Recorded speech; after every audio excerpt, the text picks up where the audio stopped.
Un simple enfant a sauvé tout un village. Dans un petit village au bord du fleuve Niger vivait Salif, un jeune garçon de 13 ans. Sa famille était pauvre, mais il avait un cœur immense et ne manquait jamais d'aider sa mère. Chaque matin, avant même que le soleil ne se lève, il partait avec une vieille calebasse chercher de l'eau au puits, à plusieurs kilomètres. Un jour, alors qu'il portait sa calebasse pleine, il aperçut un vieillard assis au bord du chemin, assoiffé et épuisé. Salif eut pitié de lui. Il posa sa calebasse et sans hésiter, il lui donna à boire. Le vieillard, reconnaissant, lui dit « Mon fils, l'eau que tu as donnée aujourd'hui te reviendra un jour sous une autre forme. Ne cesse jamais de partager, même si tu n'as presque rien. » Salif reprit sa marche. Mais quand il arriva à la maison, la calebasse était presque vide. Sa mère, fatiguée par la chaleur et le travail, le gronda sévèrement. « Salif, nous avons soif ici, et toi tu gaspilles l'eau en route? Tu n'apprendras donc jamais. » Le garçon baissa la tête, les larmes aux yeux.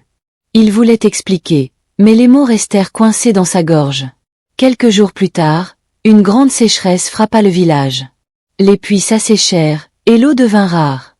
Les familles se disputaient pour quelques gouttes, et la souffrance gagna chaque foyer. Un soir, alors que Salif rentrait, affamé et affaibli, il retrouva le même vieillard qui l'avait aidé. Mais cette fois, le vieillard n'était plus vêtu de haillons. Il portait un boubou blanc éclatant, ses yeux brillaient comme des étoiles. Il s'approcha de l'enfant et posa une main douce sur sa tête. « Salif, tu n'as pas perdu ton eau ce jour-là. Tu as semé une graine de miséricorde.